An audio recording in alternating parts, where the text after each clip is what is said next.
The panhandler. Pardon me, mister. Can you spare a dime for a glass tea? I will not. You stopped me once before today. I gave you a dime for your glass of tea not 20 minutes ago. Mister, please, stop living in the past. Welcome to Extra Sauce, Episode 2. I'm here at Paladin Studios with my friend Chanan Rose. And that was the Panhandler from the record When You're in Love, the Whole World is Jewish. That was the voice of Lou Jacoby. I sat down with Chanan earlier tonight and we talked about podcasting, about starting things and resistance and fear and audio and coffee and Mashiach and fatherhood and lots of other interesting stuff. And I hope you'll enjoy. Pretty much, like I said, this is conversations with people I find interesting. So often I'll see friends here and there like Chanan, like other people, and say, hey, we should get together sometime. And then we don't. And sometimes we do, and we have great conversations. And why not share it? And why not include people who are in our lives already and some aren't? And I was thinking about it this way in terms of podcasting. And like we used to come home and watch what was on TV. And now a lot of us come home at the end of the day and we're watching Insta stories and posts from friends and we're just catching up.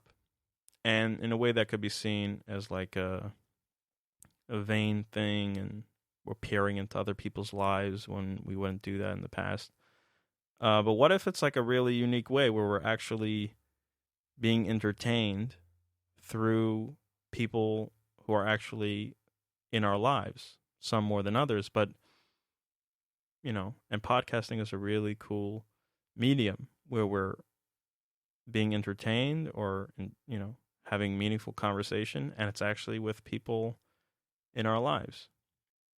We have a sponsor. I should have started with that probably, right? That's what you're supposed to do. But I got a lot of great feedback from our first episode, and an old friend got in touch with me, and we had a great conversation about the podcast and about life and catching up, and he was really generous. So we have a sponsor. Our sponsor is Mushy. That's the name.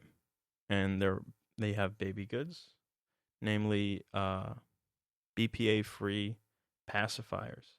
So look them up on Instagram. The handle is Mushy, MUSHIE _co, or just Mushy, MUSHIE.co.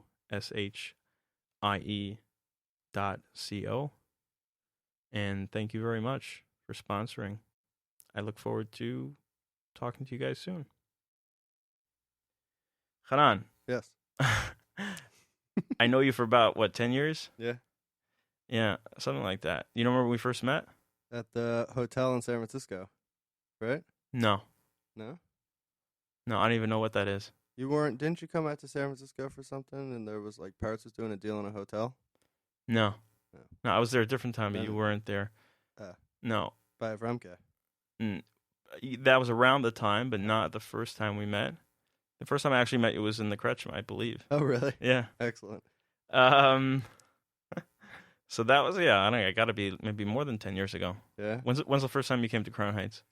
I was 18. Okay. All right. We came on a school trip. A school trip? Yeah. I mean, we came to New York on a school trip, and it was like a Sunday to Thursday deal. And then it was like, for $50 more, you could extend your ticket and stay the weekend. So I stayed the weekend and came straight to Crown Heights. So that was high school? Yeah. And you already known, like, about Crown Heights? I mean, only from what I had heard from, like, the Lubavitchers I was hanging out with, but... You were already hanging out with Lubavitchers then? Yeah, I started going to Chabad when I was 16. Yeah. 16. 16. Usually the kids who are, like, high school age who come around to Chabad, like... Troublemakers. That, or, like... or they're looking for booze, or so what was going on at 16 that made you, like, What was your first encounter with Chabad? Basically, I didn't grow up even remotely religious, as I'm sure you know. Though, I mean, sort of involved in like a reform way. But in my sophomore year of high school, I ended up in a sort of Jewish high school that they call a community school. So it's a third reform, a third conservative, and a third orthodox, sort of by de facto. It's not really like how they try to set it up. So it's like a pretty normal, regular high school, except that there's like, a couple hours of Jewish studies a day. And we had a Talmud class, and me and a friend of mine, because Matis Yo's tape had just started floating around, and for some other reasons became fascinated with the idea of Mashiach. And so in our Talmud class, we really pushed to learn about Mashiach, which the rabbi was not really interested in doing for his own personal reasons. But we managed to pester him enough and succeed.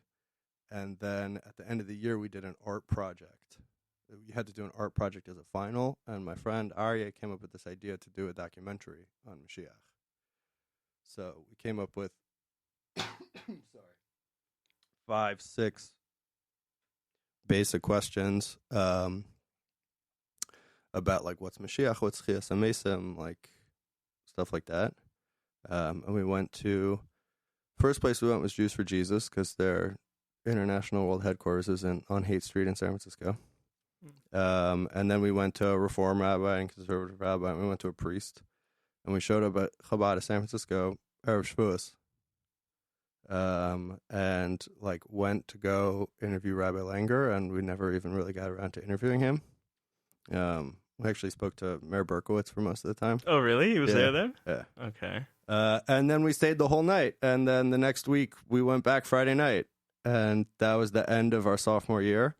And then Arya went out of town for a lot of the summer, and I was going by myself a lot over the summer. And then my junior year, Parrots and Yummy had just moved back to San Francisco. It's Parrots Muchkin. Yeah.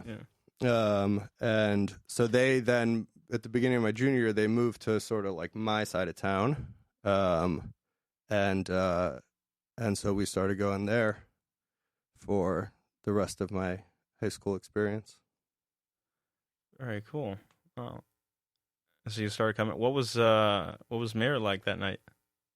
So the joke was that we sat down with Rabbi Langer and started asking him questions. And we would say like, it says this about, like, what does it say about Mashiach? And he would say like, oh, well, it says this about Mashiach.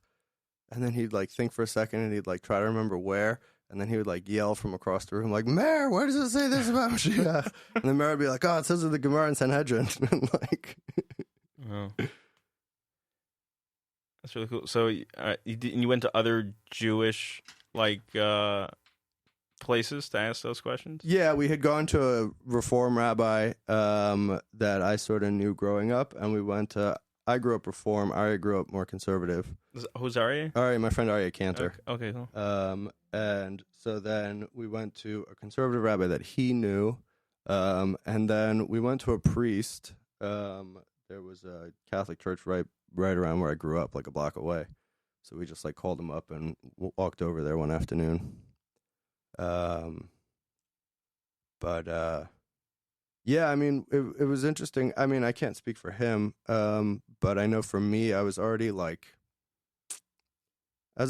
interested in the deal even before that. Like I was like reading a lot of Jewish stuff and like very interested in it just on my own.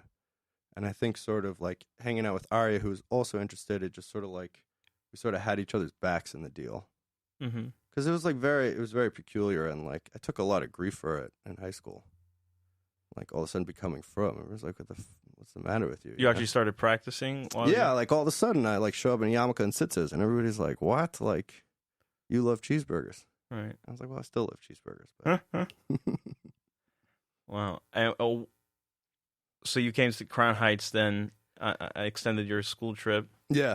What'd you do? So I showed up and met Zalmi Muchkin, and it was Chav B'Shvat Shvat weekend. Oh, so good time. yeah. So I was like, does it always look like this? Right. And I remember we went. He was in yeshiva, and he sat me down with Pinyer Korf, and I learned a mimer with him. I like barely understood what the dude was saying, but that was interesting.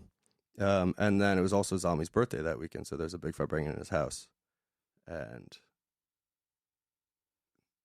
I got You haven't left. We drank quite a bit, Right. and there was definitely some Kool-Aid involved, and I haven't really left since. Right. Do you ever wonder, like, what your life might be like if you hadn't, fallen in with the this dangerous crowd? I mean, not so much these days. When I was younger, I sort of did, but it also like I've never been one to go on about how beautiful Judaism is and like how wonderful it is. It was always something that like being a Jew always resonated with me very strongly. So I always knew that it's like who I was. I never became frum because I was like, oh, like Shabbos is beautiful and like all that. I always thought that stuff was hokey. Like I was in it for Mashiach, which sounds absurd. I appreciate, but like everything else, like this idea of like making more Jews and like making another generation of Jews and doing it because it's beautiful just all felt sort of self-serving. Mm-hmm. And Mashiach was like, oh, there's like a whole deal that we're working towards, and like there's a program, and like I can be involved in I can be on the front lines. Wow. So, but independent of all that, there was a lot of benefit I had just from like, I was sort of, I mean, in high school, I was like really, I was not the best student. And I had a very, for a while, I had a very troubled relationship with my father. And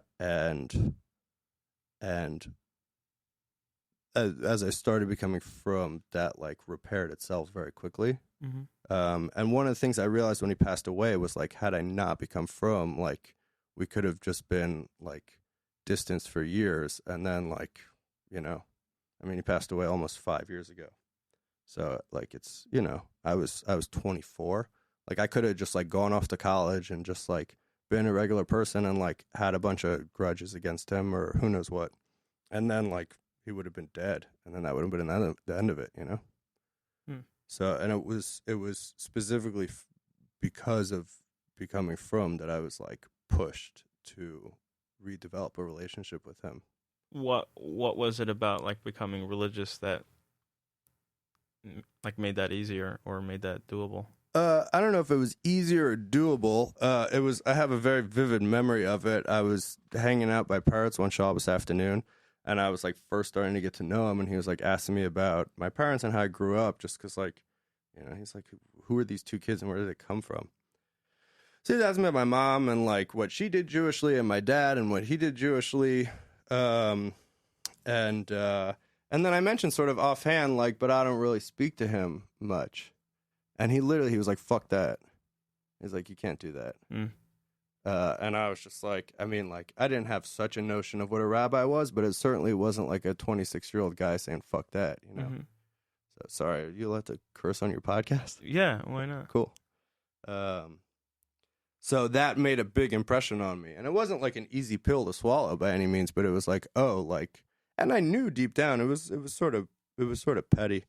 And I knew deep down that it was like something that I wanted to get over, but I'm also real stubborn. So like, right. Had he not said that to me, I could see a reality in which like I just sort of carried on not talking to him. And then, I wonder if, like in general, because like that's a pretty common thing, like becoming estranged and from parents, adolescents, or even later, and so like that being a part of something greater than just me,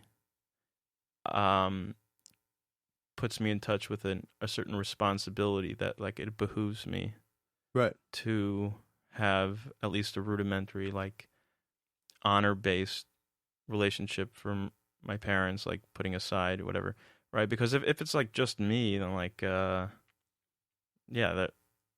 there's nothing I want here, right. And I'm not even talking about necessarily like the duty part of it in terms of honor thy father and mother. I'm just talking about like there's something greater than just you that you're a part of, and within that, within the context of that, there's no room to be like not talking to your father. Right. And that's really cool. So it's funny because tomorrow is my dad's English birthday. Oh.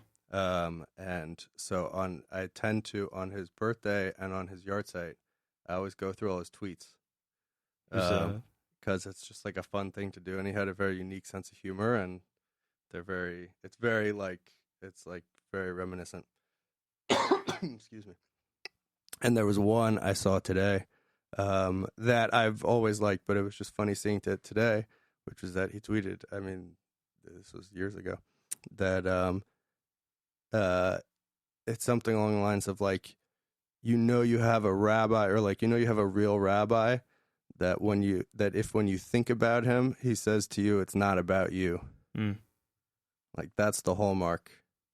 And I got a lot of that, and I tried to internalize it to some degree. Oh. But that was one of those deals. It's just like I want to hold grudges and stuff, but it's not about me. Like, be a mensch, Right. There was an author who also ran a center, I think in Kansas City. His name was Carl Menninger. I'm not sure how it's pronounced. And he has a book. It's on my shelf together with the other hundreds of books that I'll read one day. Sometimes I think, I hope I just like get like locked up for maybe a couple of years, and then maybe I'll get around to reading. I'm sure I'll find something else to do. Just like sit and yabber with the people in the mess hall and whatever. But play checkers. Yeah, that aside, like make grilled cheese on the radiator and stuff. Who am I kidding? I'll probably be but so I'm not gonna say it. So the so this book he wrote was Whatever Became of Sin, and in it he kind of, because I read like the first chapter or part of I read the first page. That's where all the good stuff is. I think I read the jacket. I may have read the cover. I read the title, okay? So the title is Whatever Became of Sin. And from that you extrapolated. That there was a time when people went to church or synagogue, right? And like they got a good percentage of their like core from there, and now people go to therapists, or whatever, group therapy, or they have their, and that's great, but it's like different. Right. And there's a lot of like validating of resentments of, old stuff. And we got into this in the thing we recorded. That was the first episode. And that what could happen, right, with all the necessary disclaimers of like, where and how much it's appropriate and everything. But like it could happen that someone starts getting like really narcissistic, being like, he said that to me and that's not okay. And, it's just, I feel like I just be, I really don't need him in my life and like all that kind of stuff. And it's just not the role of a therapist, but like, where are we getting someone to just tell us, hey buddy, like, F that. Yeah. Be a mensch. Yeah. Right? Yeah. And like, not suck it up and throw it under the rug, but like, okay, but also be a mensch, right? Yeah. So his point in the book is he's making like, and this was written I think in the 70s, and it's gotten a lot worse in this way, and somehow we're starting to see an uptick in of the reverse starting to brew, where we've invalidated so much, and then it's like so we need someone to just be like, okay, but be a mensch. So I forgot where I heard it, but said like for the first 20 years of like psychotherapy, therapists were really telling their patients like, yeah, I know you I know you love your mother, but come on, like a little deeper down. Don't you hate her a little bit? And then they said, and then like in the next 20 years, it was like, okay, fine. I know you hate your mother, but like deep down, don't you kind of love them? You know, you kind of love her a bit, you know, just a little. Anyway, but maybe we have to like get in touch with a little bit of that we hate him in order to then get in touch with loving them. Like, isn't some of that like letting those feelings and emotions come to the surface necessary in order to then be like, okay, I get it, but be a mensch. And yeah, I mean, I suppose I don't know. I mean, I personally, I didn't hate my father, but I think I was also just like a, screwed up teenager and just didn't know how to like operate like an adult, and that was more like, that was what struck me, was like I could be a kid about it and just like bitch and moan, and he was like, no, be a mensch, like you're an adult already, like you're 17 years old, like it's the ball's in your court how you want to play it. That's what spoke to me about it. And he was inviting you to this new opportunity to be bigger than who you were then, right? And I was talking about this with a friend the other day in regards to Jordan Peterson and his like mass appeal. And he makes this point often, that how overwhelmed he is by the fact that he's as popular as he is. He says like it's really not something he expected nor takes for granted, because essentially, like, I mean, we could go on and all, maybe that's another episode to talk about him, but his message is like primarily one of like, shut up, right? And stop it, which is like really, disheartening and like, not very, it's flying in the face of like everything we're hearing. Right. But it's also, if you grow up, this is something I gave a shiur when I was in Dallas for a while, and like there was a theme that I kept on coming back to, which was like, I was hanging out with a bunch of people my age. Like the Chabad house was for young adults. Like I was 22 when I moved out there. I was like the youngest person in the community. But I was just looking around and I was like I had the same upbringing all these people did. All these, these 24, 25, 26-year-olds. And I was just like, let's examine for a minute like the bill of goods we got sold in the, modern upbringing of like, you can be anything you want to be, and like as long as you try, like it's all good, and like everybody gets a trophy and everybody's a winner.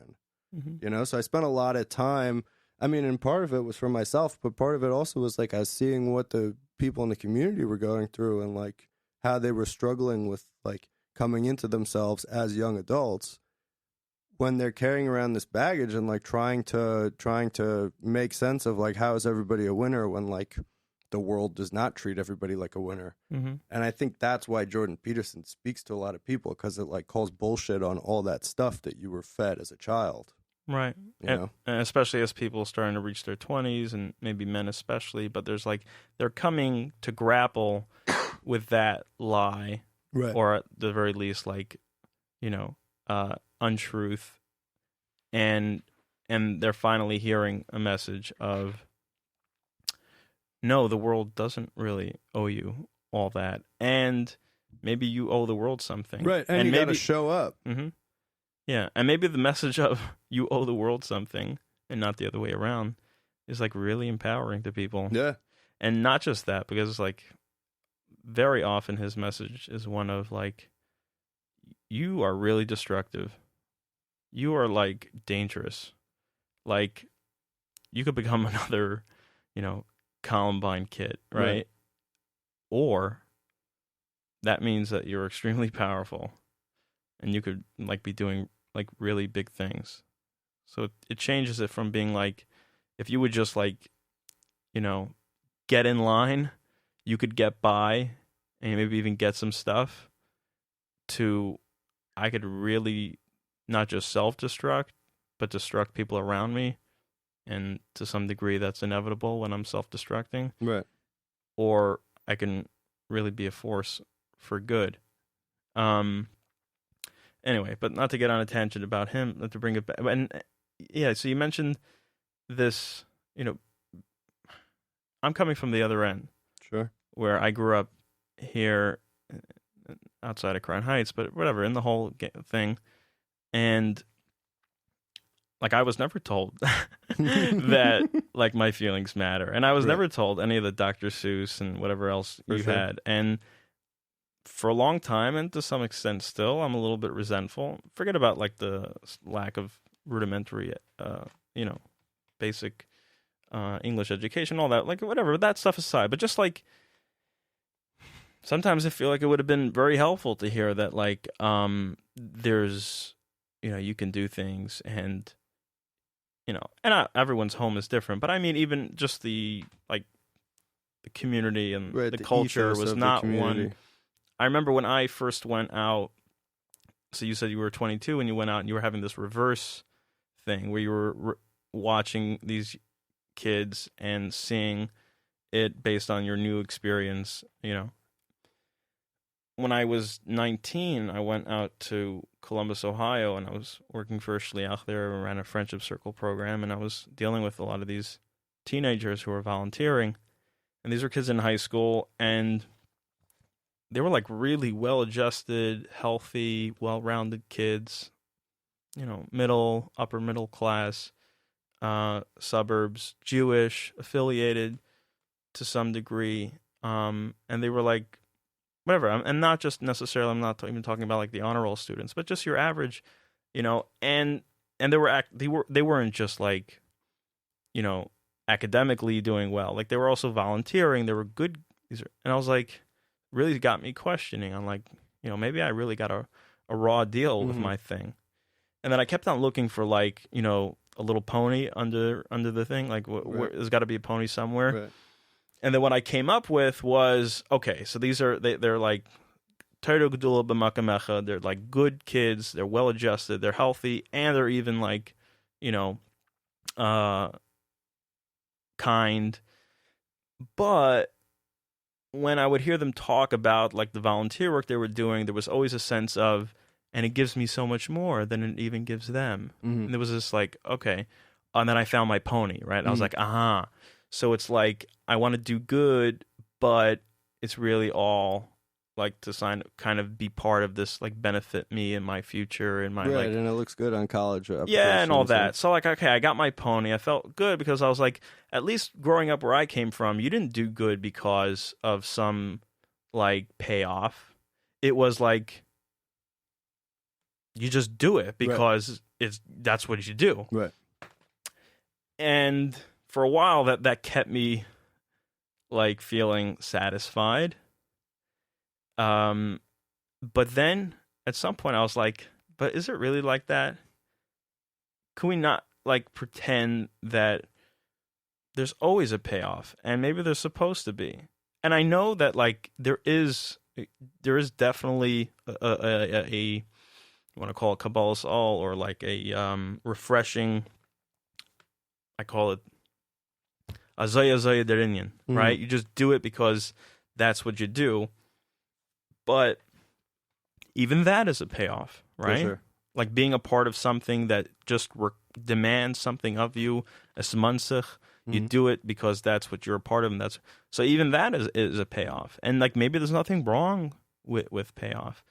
So I'm not really resolved in that way. I do know that I'm like happy with my life and everything. It still would have been nice, if people told me like, you're okay and you can, have a future and that kind of thing. Right. Not even you could do anything. That would have been a little much. But like maybe, you can do something, and this is how you tie your shoes and stuff like that. Encouragement. Yeah. Okay. So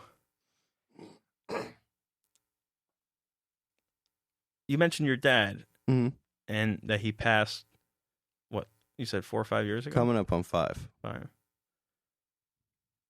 What was that like? Oh, man. What was that like? It was really fucking shitty. Yeah. See, I knew you then, like, but I heard about it. I kind of didn't, I was also, I'd been out of Crown Heights for a while. Right. I'd been living in Dallas almost 3 years at that point. And I'd been like, I mean, I was around. So I guess that time when I was in the Kretschmann was probably like that you were talking about when we first met was probably when I was 20. I did a year at YU, and I used to come to Crown Nights every Shabbos. And I actually worked in the Kretschmann for a little while. But then I went off to yeshiva for another 2 years, and then I went to Dallas. So I just hadn't been around for a long time. Yeah, it was. Did you have a chance to go there before, or is it? No, it was totally sudden. He had gone out to pick up a ticket to Burning Man. My dad was very involved in the Burning Man community. My dad officially saved Burning Man. Really? Yeah, there was in the early 2000s. So there was 5 original guys who owned Burning Man. I don't really know the intricacies of the story, but there was one guy in particular, sort of the face of owning Burning Man, but there were another 5 people who actually, or 4 people who owned the rights to it as well. And they got into this really nasty litigation deal. And so they all lawyered up. My father was an attorney. And so one of them took my dad on as an attorney. And somehow my dad really spearheaded or the initiative of solving all their problems, and he was the first one to make them into a 501c3. And he was okay, you guys make 100-foot tall burning structures, you should allocate some money for health insurance. Because it's at the time it was a $9 million a year industry and they make that money over the course of 4 months that tickets are available. Now it's probably a 20 bajillion. My dad was not so into it the last couple of years he was alive. It's sort of sold out. And there's a lot of contention around that in the Burning Man community. So anyway, he had gone out to pick up a ticket. I'm still not really sure if it was for himself or for a friend of his. But then he went back to his apartment and parked the car and had a heart attack right then and there. And then officially in the next 15, 20 minutes, there was a guy just running who happened to be an EMT and saw him and pulled him out of the car and tried to do CPR. But it was too late. So it was not expected. So, previous trips that you made back to San Francisco, in your 20s, did you kind of have a chance to connect with your father? Yeah, we had, especially as I sort of grew into adulthood, I suppose, we became really close. We would talk all the time. Even the day he died, we were texting back and forth the whole day, and he was a big Springsteen fan, as am I, because of him. And I had found that day that there was this new quarterly scholarly journal coming out on Springsteen. People would write different essays on lyrics and stuff like that. And I sent it to him, and he sort of found the whole thing preposterous, and we had a whole back and forth. And then I was in a guitar lesson, and my mom called me, and yeah. Do you notice ways as you get older that you're more like your dad than you want to think or have thought? I don't know if it's I don't know. It's a different relationship with it now. I think when I was younger, while he was still alive, I would notice things that I do that were like him, and it would sort of bug me out. And now I find it really special. Now it keeps that connection going. So even his less positive habits that I've picked up, right? It makes it feel like there's still something there,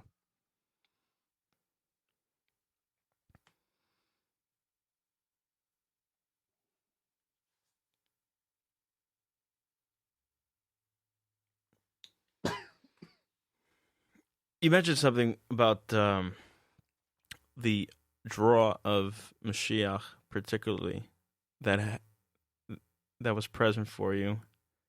And we never talked about this before. That's one of the reasons why I really love this little initiative, because, I mean, how many times we run into each other? Maybe like every 3 months or so? Right. Well, now it's like all the time. Now it's all the time. But, yeah, we have like, whatever, little banter usually. Right.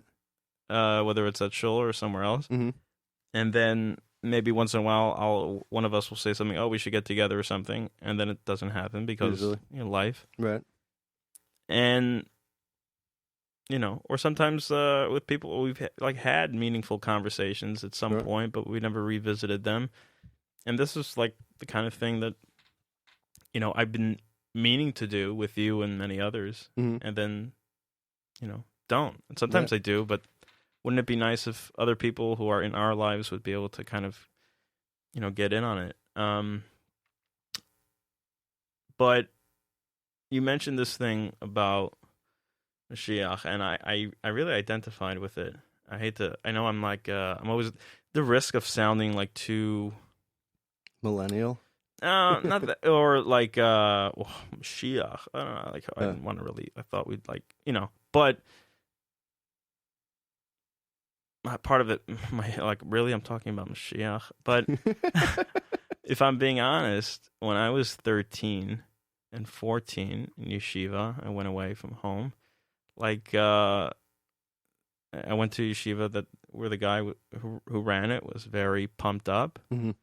And we're not talking about that many years after, like, Gimel Thomas. So things where there was still a lot of that fresh trauma, but also, like, that energy for some people was still very much alive. And I got very turned on, not just to Mashiach and not just to Chassidus through that, but to Yiddishkeit and really to life. At the time, like, there was no way for me to separate one from the other. It was all part of one big ball of trauma. No, but it was all part of one big ball of reality. Yeah. Right? Because like growing up, everything like life was that. So, and it was very gloomy. But what was gloomy? Well, life was gloomy. The notion of any, my future or anything like that. But here was this like narrative, let's say, of maybe this was all really the way it was supposed to be. And I was getting turned on by the idea of redemption, but what I was really doing is getting turned on to the idea of my own redemption. Mm-hmm. And that's still very present for me. I was talking to someone about a particular situation of someone we knew, and anyway, I had said in reference to like the work I did when I was younger, visiting prisons with the Aleph Institute, and I went to quite a few over a few years, and for some reason, like I really took to it and it spoke to me. Mm-hmm. And one of the things I remember saying to myself, after one of those trips to these prisons was, if you take like redemption out of the equation, you might as well just like shut this whole enterprise called life down. It's bogus. Yeah. Yeah. Yeah. It's totally bogus. So my feeling is that generally speaking, the guys I know who became from at a younger age or attracted to it from a younger age, either like there was something going on like on the home front that was pushing that, or they're like just more in touch or have like a depth about them that attracts them to religion, and sometimes both. And I don't want to like pry too much, but I already got to the good stuff. already got, but yeah. So, is there anything more you wanted to say though about like the redemption piece? Well, yeah. I mean, there's another piece to it besides redemption that for me was very important, which was, it was like I grew up. I went to like really posh, like top schools, and everything was about like you have to go to the best high school, and then you have to go to the best college, and then you have to go to the best grad school, and then you have to get the best job, and like there was always something that sat uneasy with me about like just doing the deal because that's what I'm told to do. Of just like, I'm going to go be a doctor or a lawyer because like that's what we do and that's the most respectable thing to do. And like, cause like, where does it get you? I was like I've never been, I mean, maybe it's a fault, but I've never been super motivated by money. It's not like I'm trying to like get a job where I'm going to strike it rich just so I can like have a big garage, to fill up with a bunch of shit. He never spoke to me. And the thing that like really got me about Mashiach was like, and it sort of dovetails with what we were talking about before. Like I'm working towards something bigger than me. Like, and not in like a way of like I'm a cog in this, but like I can have a hand and I can like do things that are going to affect massive change. Like it like spoke to me in that like, oh, like I'm aligned with my potential when I'm like involved in this and like trying to make this deal happen. That's what like really got me was like we're working towards something. There's like a goal. That's not just like, materialistic and self-serving. Mm-hmm. Do you ever wonder if Lubavitch made a mistake as a whole by making it too much about like actual Mashiach's coming in terms of like a one fell swoop mass, not apocalyptic, but the opposite, but like boom, clouds part and eagle soars and like almost like this childish type one day boom scenario. And like maybe some of the hype there is too hard to maintain, and then we somehow like lose faith. I don't know. I mean, I can't speak to what it's like to growing up in the deal. I've never I don't think like I was never when I was first coming around, like those weren't things I was hearing or experiencing, and I don't get that sense from anything the Rebbe said. Like I don't think the Rebbe was like pushing the like. So this is based on Aveda B'Keich Atzmei. Right. Like it's all about like the Rebbe, like Basi Lagani, the Rebbe was all about like I'm not schlepping you anywhere. Like, right. Like you have to do the work. Right. So it's I don't think the Rebbe was pushing that like it's all gonna come from Shemayim and like it's just gonna happen. Because, that's like Caravel. That's like all the big stuff. It was like y'all gotta show up. That's what the Rebbe wants from us. Right. And now that like I know that and I'm like relearning things again, I definitely see how that was replete throughout the Rebbe's talks and starting from day one, like you said. But I wonder if I'm not the only one who got too caught up in the hyperbole around Mashiach and now became associated with this magical thing, and now like find it hard to appreciate that what we're really talking about is like the whole deal from the get-go, right? Like the whole intention of creation, working towards a goal of, Umal Aretz Deus Hashem and the whole thing. And when I think of it in terms of that, like we believe in Mashiach when you think about every aspect of our reality, Jewish or not, For sure. We're working towards perfecting something. Right. And like it would be really cruel to think that we're just toiling for no eventual like fruition, like Right. what this is just happening. Right. I was talking like this last episode about like this stories I grew up with and how they stayed in my mind. One little thing that always stayed with me was the story of a guy who was put in a prison, and his job all day long was to turn this wheel, and he was told that on the other end there's like a mill, and he's like crushing these kernels of wheat that's feeding like a whole town. And he did this for like 15 years. It's like a mushel, but whatever, maybe it It's like happened. the Jewish Sisyphus. Exactly.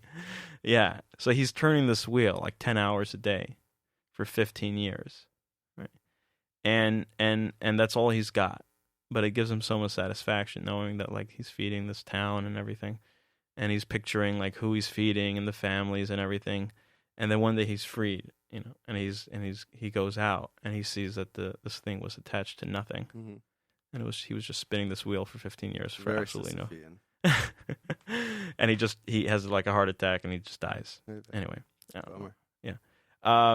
So like that would be really cruel, right? To think that we're just doing this thing again and again, and there's no end goal in mind. But at the same time, if it's like this magical one fell swoop thing that we're like waiting for and dependent on, and we're almost not okay today in our reality, or reality today is meaningless until this happens, which somehow like the rhetoric around Mashiach could like devolve into. Like once it enters into that zone, it's almost becoming like we lose the like today for today. Right. Like and I don't even want to, it's not even necessarily like a Jewish thing. It's like a general thing. It's like I'm living today and working today, not just because of the eventual goal, but because I just value doing work today. Right. And if it's only for the sake of some grand goal, and if I'm too fixated on that to the point that today is just like some painful drag until that happens, well, like... But that's just, I mean, that's first off, I think it's just poor pedagogy to make it about like candy growing on trees. Right. But it's like, so there's a thing I've been tripping on recently. There was a video going around, and Manas Friedman was talking about basically like what the Mishnah says, al karchach atachai. Mm-hmm. Like the neshama doesn't want to come down. And I was thinking, like, the whole chassidus is, like, half the Memorim and Likkutei Torah are all about, like, Yiridi L'tzerich Aliyah and Yofa Shah Achas B'tshuva Meisim Tevim. Mm-hmm. That, like, how could the neshama not want to come down? Like, if the neshama is Eibishter, then, like, shouldn't it be aligned with the Kavanah Elyoina of Dir B'tachtenim? Like, what does it want to do up there? I've been tripping on a lot, but I mean, I don't think what you're saying of like just hoping for one fell swoop and like just like hoping and waiting, I think is like not the deal, and I think according to Chassidus, it's especially not the deal. Like, Right. It's about actualizing and activating in this world, in like the life that you have in Elam Haza. Right. Like here's where it's at. Right. Yeah. There's a nice thing that I heard. I want to get into some Nigunim, but while I was researching Nigunim and reading like Sefer Nigunim, and I listened to Heichel Nagina quite a bit, and a guy was introducing Tzam L'cha Nafshi, and he mentions that what the Baal Shem Tov said about that pasuk, that it's not supposed to be read. It says, Kain B'Kodesh should be read as Halavai B'Kodesh, meaning that the soul, once it's in its perfect, so to speak, state of back at its source, it will reminisce, and so that Halavai it would have the thirst for connecting to the source the way it had it while it was down below in the body. That kind of flips the whole thing. Yeah. That's your point. And some of that emphasis is reduced when we get too caught up into this. It's almost escapism. Like, I hear some of the rhetoric around Mashiach, and it sounds escapism. Like that old joke of, anyway, I'm not going to get it. But, why doesn't Mashiach just take the Kazakhs to Israel? Right? The simple guy, he doesn't know anything of anybody in Shul. He hears the rabbi screaming about Mashiach is coming, and he comes home to the Rebbetzin and his wife, and you're not going to believe this, but the rabbi was going on about this Mashiach guy who's coming. I don't know what to do. As it is, we have enough problems. And we finally scraped up enough to get this cow, and it's finally starting to produce some milk, and now all of a sudden this Mashiach is coming. And so his wife's like, and he's like, yeah, the Mashiach's coming. Apparently he's taking all of us to Israel, as if we, like a Lachin Cup, we finally have a good thing here going. So she's like, okay, why can't he just take the Kazakhs? So anyway, but escapism, life is shit, and maybe Mashiach could come and right. Which is right. No. I was talking to a friend recently, and I'm not and he's very into Sichos and Aleph and Beis, and he was saying that those Sichos is very much on the one hand the Rebbe is talking about atat, open your eyes, and at the same time the Rebbe is talking on the Chassidus that the Rebbe is quoting is very much one of Mashiach's already here, in that if we're going with the real definition of Mashiach, which was always supposed to be it's happening through the world, right?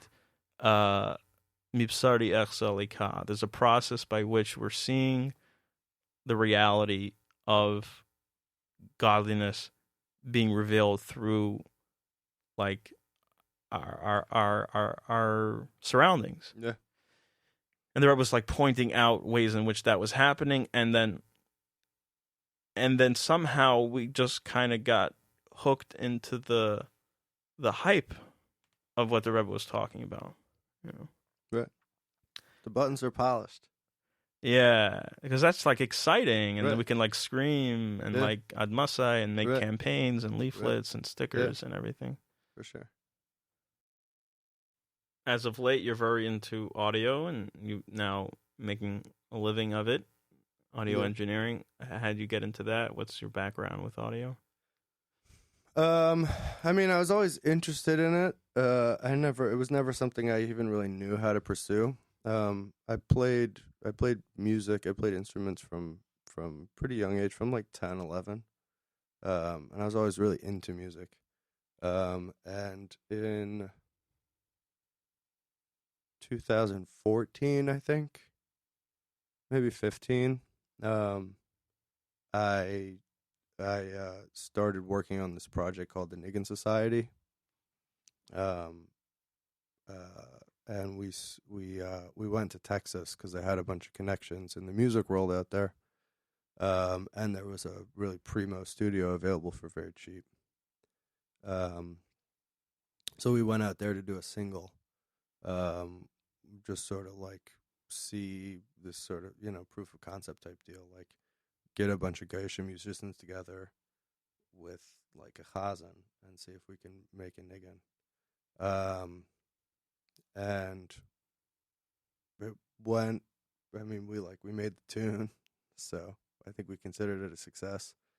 And then we went. So that first day in the studio, I mean, we were there for 24 hours, I think, in the studio, recording everything for that single.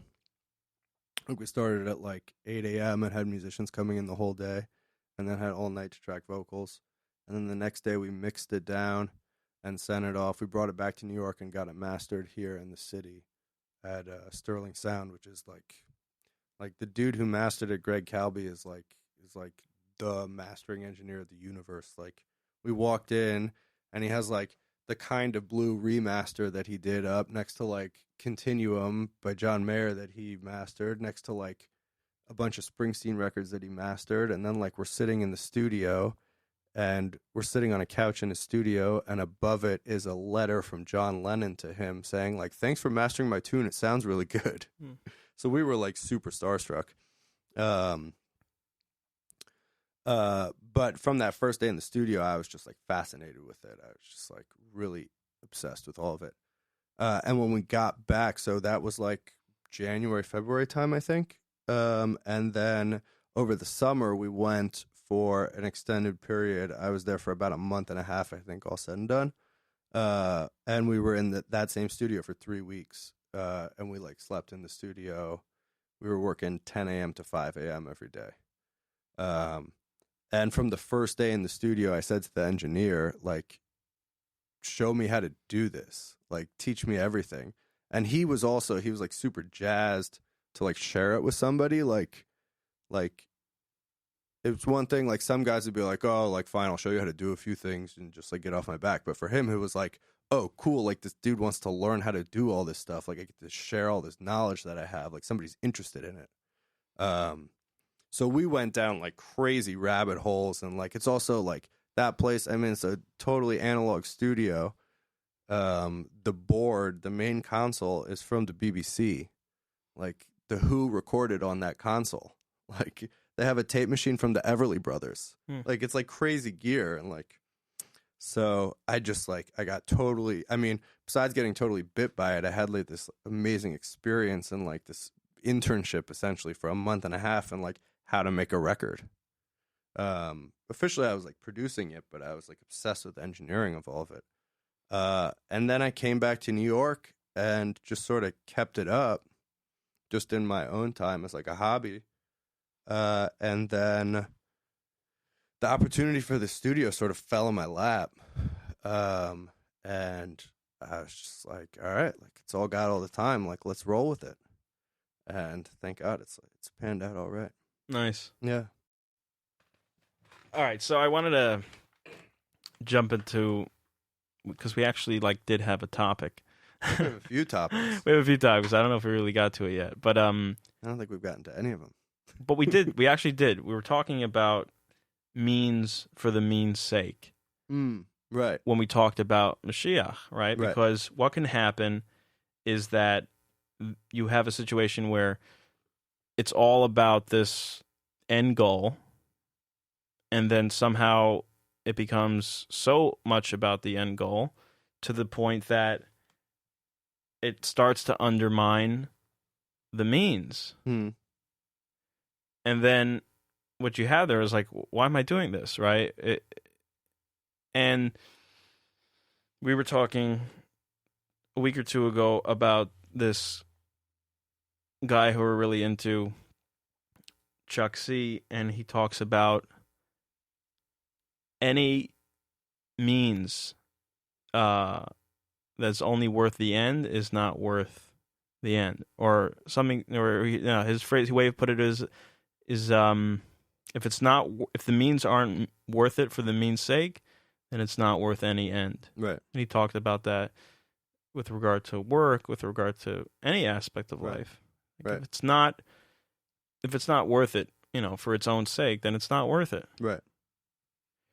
And that doesn't mean that there isn't an end, that there isn't some, payoff or benefit, or it doesn't lead into something greater, but it's got to be something, right? But I think that is the new pair of glasses is realizing that like the means or the end only so much as like if you're doing it for some reason, whatever it is you're doing, and you're focused on something down the line, then you're like not in it at that moment. And so it's just it doesn't. It's always going to be. You're always trying to.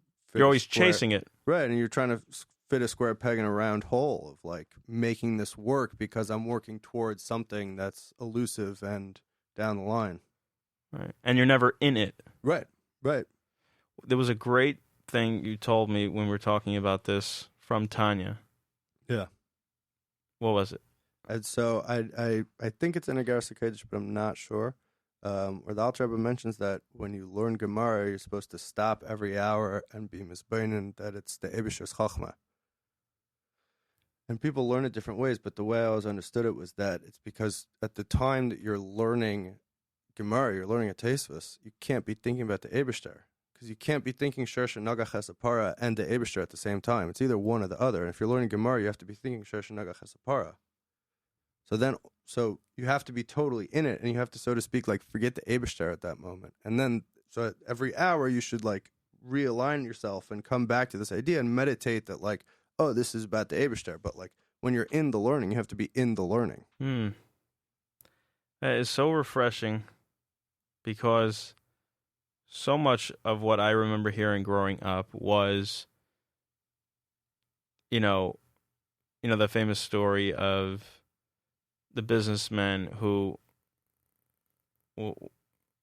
was cutting wood, but he was thinking Einan Milvade, right? Or the guy, he was doing the books, and somehow it just ended up as Einan Milvade. And there was something very beautiful about that, which was like wood, accounting, like whatever it is, it's Einan Milvade. But there's the other story though. It is like Einan Milvade, a hair, but like the guy who didn't want to pay his debt because Einan Milvade. Right.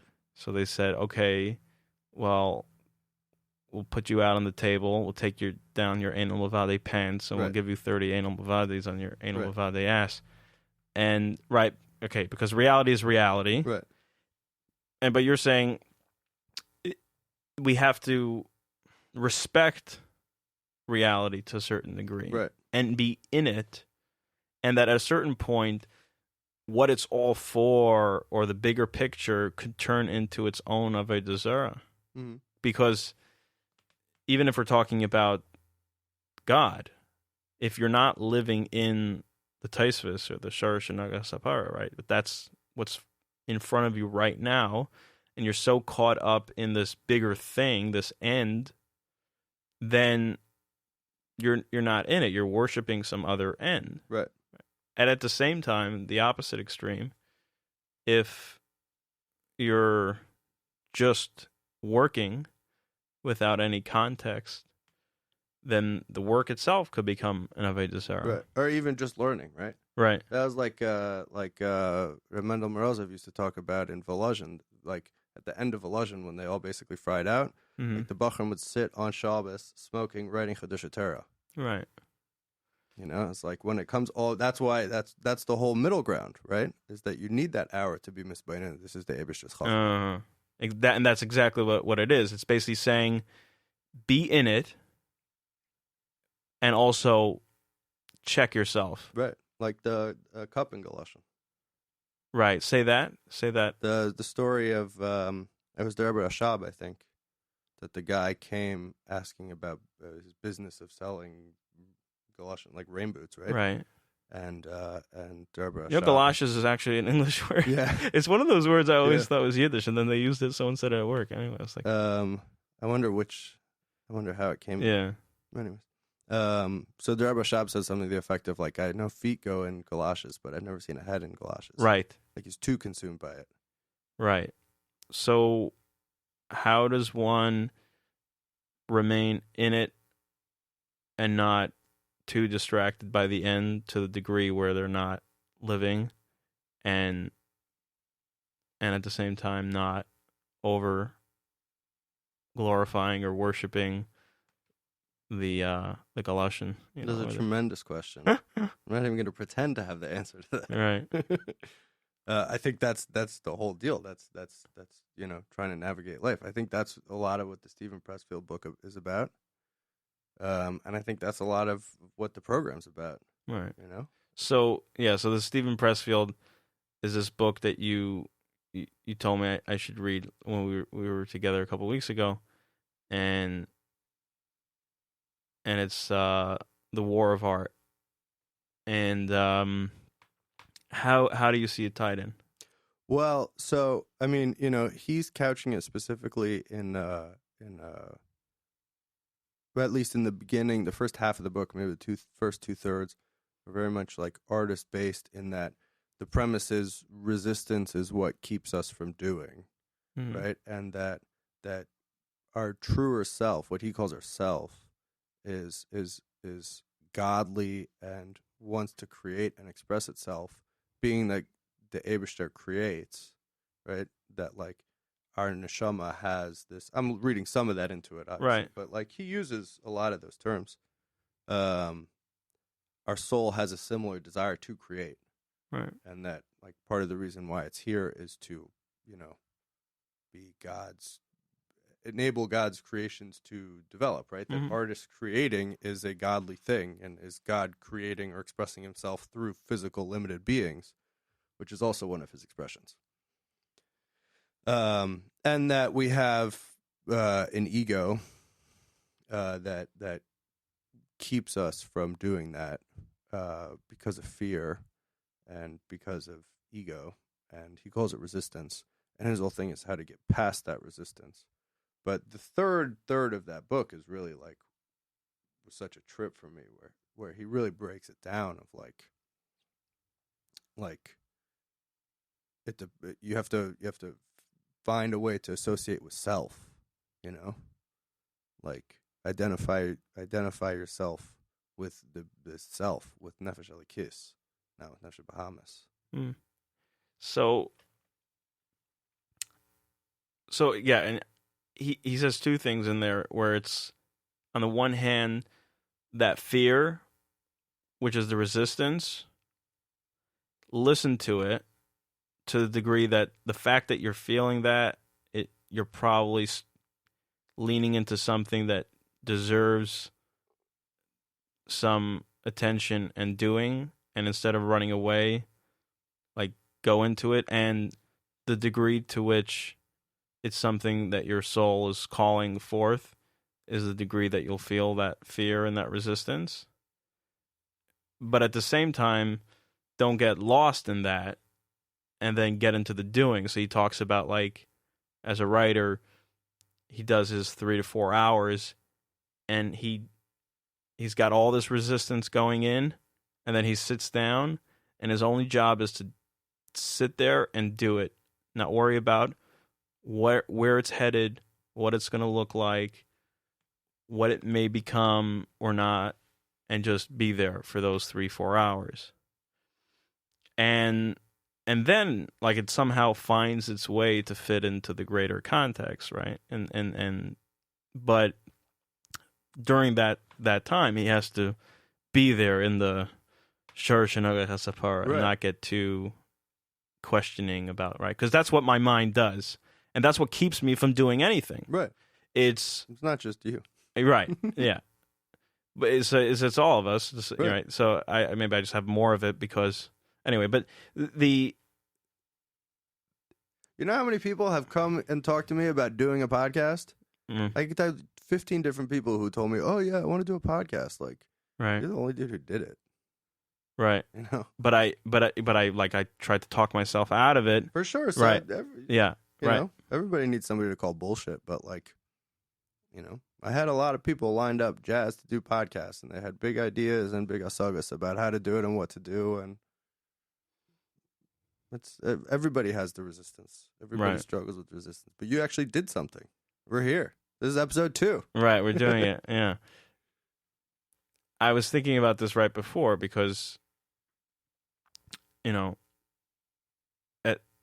at some point, the only difference between doing something and not doing something is doing it. I know that sounds really stupid, but what it means is like, in my head, it means the difference between doing it and not doing it is like this, like 30 different things, right? It's like running through a whole bunch of mazes in my head, and then like dating, right? Right. Like I told you before, like podcasting was one of those things I was like going to do, and it was like, yeah, that's a good idea. I should probably, get married or something. But like, yeah, the podcasting, I should probably do that. Right. Like what's dating? It's like, okay, picking up a phone, and then calling someone, and then saying a few words, and then hanging up, and then taking a shower, and then getting in the car and picking someone up, and then, pretending to be interested in them for a few hours, right? But like, it's really that simple. Right. But in my head, it's like this huge, crazy thing,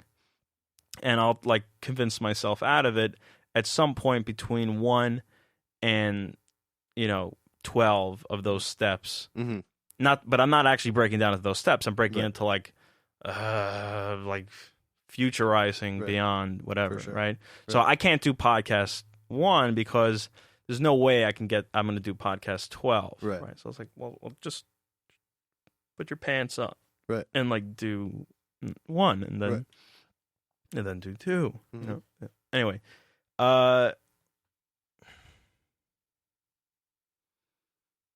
sometimes it's almost like sobering, or maybe like it to like acknowledge how simple it is.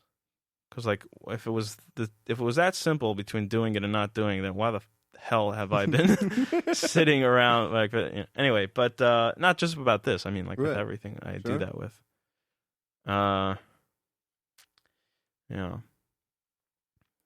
So something he mentions in that book, which is like there's one of the voices of undermining myself come in many different forms. One of them is like, who are you? Mm-hmm. Who are you to be doing this? Shut up. And he talks about like if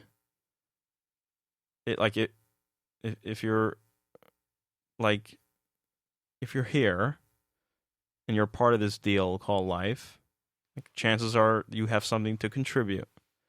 And if you're not contributing that, then like that's the problem. Right. Not if you're like taking some risks and taking a stab at something that you may or may not know enough about or yet or whatever, that whole thing. Mm-hmm. And I was talking to a friend today, and whatever, it's about a new position. I'm not gonna like whatever. I don't want to be like that rabbi in Seinfeld.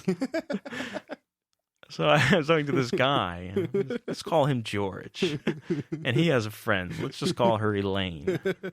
But no, I was talking to this guy, and he's he's like, I don't know if I should do it. Like, who am I really like that guy to be? And like just normal, a healthy amount of like doubt and like self-doubt and whatever. And I said the first thing that I normally say to that kind of thing, which is like, well, who should do it? Someone who doesn't question if they're the right guy? Mm-hmm. Like, you're the right guy because, well, for one reason, you have enough, character to be asking, am I the right guy? Yeah. And he happens to be, he's the right guy, But here I was like, I was procrastinating for hours on reading this book about procrastinating. and then I'm like, and we're talking about like getting into this topic. I'm like, who the hell am I to be talking about this? Mm-hmm. But maybe when it comes to, here's the thing. My point is though, maybe I am the right guy because I know a thing or two about procrastinating. Right? So it's not like I'm not giving like some kind of authority from a place of like I'm talking just because that's what I do. Right. So I was like, then I noticed there's like a difference. Like if you need a plumber, right, to do a job, you need a plumber, not someone who's going to talk about plumbing. Mm-hmm. If you need a lawyer, you get a lawyer, But when it comes to the things that are like more, like sensitive or things that aren't as simple as fix it or don't fix it. It's more like, because we know the right answer. Right. We don't need, right? With the plumber, like you need someone to fix the damn pipe. Right. With this kind of thing, like we know what the right answer is. The right answer is to like take a shower, leave your house, and go do it. Mm-hmm. But we all know that. That's not why we're not doing it, because we don't know that. We're not doing it because like we somehow think that we're, either like terminally unique and we're all like running through these mind games of like this has to happen first and it has to happen in this order and what if and what if and what if and okay, today is like different because of today and next week and then it's just blah. Right. It's a control deal, right? Yeah. I was thinking about it last week of this control thing. And it was like, with like a stress ball, like that's the idea of it, right? It's like meant to be squished. Mm-hmm. But most things in life aren't really like that. Like we don't really, like most things are like more like, I don't know, a tomato. Right. Right? So like you're going to try to control it and you're going to get like disgusting tomato juice, all over your hand, right? Right. So like I try to control things and they just explode in my face. Right. Yeah, I think it gets messier than that, right? Yeah. So what's that about? Like why you make it sound like I have all the answers. I mean, I know, we were talking about Chuck C. He talks about that he says this whole deal about how there's only one problem that exists in the world. He's like, and I call it ego. Uh-huh. He's like, that's the source of every problem. He's like, and ego is conscious separation from, like, period. Like, it doesn't matter what you're trying to separate yourself from, right? But like this notion that like I exist on my own, right? And there's even in that book, there's like this great little diagram where he has like a stick figure on one side, and then this giant circle, and it's like God and the universe. He calls it, what does he say? He says God, good, and life are all synonymous for him. And that's in the circle, and the universe is in the circle, and all these people are in the circle, and there's like me, and I'm outside the circle, right? Like that's the ego. Is like the whole universe stops like right at my nose. I'm a Nifford, right? And there's like all y'all and like everything of existence, and then there's me, right? Like that's the source of like every of all the issues. Is that's what I mean. So it makes a bigger mess than just like some tomato juice on your face. Right. Because if I'm on the outside and these are all separate things and I need to somehow like masterfully coordinate everything and be this great like controller and manipulator, that's like, first of all, like a whole lot of work, right? To like be like, controlling the universe. Right. But also I'm at constant odds with reality. Mm-hmm. I'm at constant odds with other. So I have a situation and I like, whatever. Someone asked me to do something and I have to start like manipulating, controlling, conniving, right? Because inherent in that is this guy is other than me. He wants something from me. Mm-hmm. I don't know how to say no. I'm going to try to be really crafty in how I like, but if I like, well, slow down. Like, bring some consciousness to the fact that we're pretty much all part of this one thing. And if it's not good for me, chances are it's not good for him. If it's not good for him, chances are it's not good for me. And I'm not at odds with anyone or anything. So, like, what am I getting that crazy about? Right? And the same goes for me and God. Right? So, like, but I wake up in the morning already feeling like a Nifrid, right? So I'm waking up with, I'm at odds with reality. I'm outside of that circle. And now I got to fight it, right? Sure. That's my default. For sure. Starting. For sure. But, and I guess this is where like meditation and mindfulness and prayer, like the good function that can serve is it like puts me in touch with, I'm like a part of this thing, and there's no fighting, really. I have a role to play, but that's very different than fighting. Right. Goes back to Mashiach. Right. You got a role to play, right? Right. I'm not like trying to scam the whole universe and like make $1 of everybody and like, Right. you know, get ahead and dog eat dog and all that nonsense. Right. Like, I'm part of the system and we're all working towards something together. That sounds so like sappy. I want to just fart or something. I now. hear you. I hear But- you. But the inverse is fucking bullshit. Right. You know? Right. I don't want to sign up for that. Right. I see this play out all the time for me with like interpersonal stuff. Like Mhm. that's my Achilles heel. It's like overextending myself or running into friction by like not knowing how to maintain healthy boundaries or that kind of thing. And I've had to learn the hard way, not out of like some crazy desire to like seek spiritual unity or anything like that, but just because like it's like the biggest proof of, you know, like we talked about like I see how directly related like not having a spiritual center or a God-based center is directly results in me self-destructing and like subtly self-destructing with the people around me, right? Because if I'm out of that circle, like you put it, if I'm at odds with the universe and God and other, I gotta constantly play the role of God, Right. right? That's why where is it that it says like the I think it's in Tanya, right, where it says the opposite of Emunah is not the lack of Emunah, it's faith in yourself. Mm. It's not I don't believe in the Eibishter, it's worshiping myself. Right. Because I mean that's like almost a direct result because someone's got to be in charge. Mm-hmm. And the problem is if it's me, yeah, that's first of all like a whole lot of pressure. And I'm going to take on things that aren't really for me to be taking on. Right. And then they're not going to work because I'm playing the role of God, which is not really for me. Right.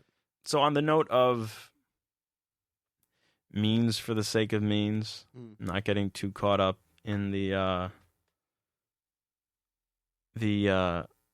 end goal and all that good stuff, you know, I'm really looking forward to just having conversations for the sake of conversations. Sure. Regardless of where it goes. And this was a really good one. This was fun. I really appreciate you being a sport about this, and not just for tonight, but in general. Thanks for having me on. Yeah, holding my feet to the fire on this deal, and it was a really unique opportunity to get to know you better. Mm-hmm. And good luck at Paladin Studios. Thank you. All right, folks, if you want to make a podcast or do anything audio related, you can hit up Paladin Studios NYC. On Instagram. On Instagram. They're there. You know, maybe even if it's means for the means sake, it's still okay to make a buck. I'll take it. All right. Thanks a lot, guys.